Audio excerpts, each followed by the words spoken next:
की अगर जानकारी नॉलेज अपडेट रहेगा तो आप किसानों को कम से कम उनकी जो समस्या है उसका निदान तो कर सकते हैं, और जो समस्या आपसे बात की हुई तो हमारे वैज्ञानिकों से आप संपर्क करके, तो ये मेन मुख्य उद्देश्य है। हम लोग खरीफ और रबी में ये 2 कार्यक्रम हर साल ये हमारा अपने विक्रेताओं को ये करते हैं।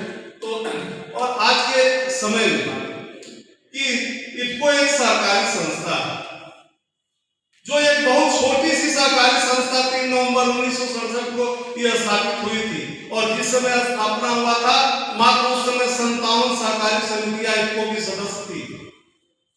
लेकिन ये संस्था धीरे धीरे मतलब अपने प्रगति के पथ पर बढ़ते हुए कभी पीछे मुड़ के नहीं देखा, और आज विश्व की सबसे बड़ी सहकारी संस्था के साथ आप सभी लोग जुड़े हुए हैं।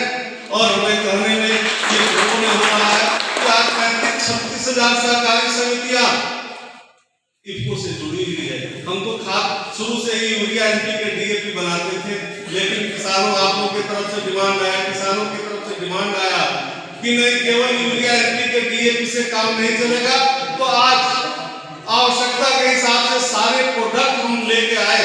आज हम बहुत ज्यादा इस पर बात नहीं करना चाहते, हम सीधे अपने विषय पे आते हैं। आज इस समय डीएपी की इतनी घोर क्राइसिस थी, इतनी दिक्कत थी, हमारे किसान डीएपी के लिए भटक रहा था, और हमें आपको जानकारी नहीं थी कि आपके खेत में इतनी डीएपी है कि आपको कहीं भटकने की जरूरत नहीं है।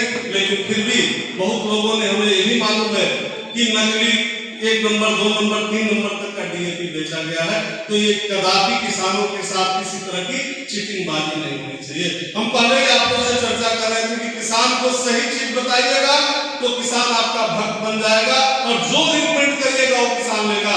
लेकिन उसको जहां ये लगा कि ये आदमी हमसे चीटिंगबाजी करता है, वो किसान हमेशा, तो किसान की अगर आर्थिक उन्नति बनी रहेगी तभी आपकी दुकानदारी चलेगी। किसान के साथ धोखाबाजी ये करना कभी भी नहीं चाहिए। हम यही कहेंगे, उसको भगवान ईश्वर भी कभी माफ नहीं करता।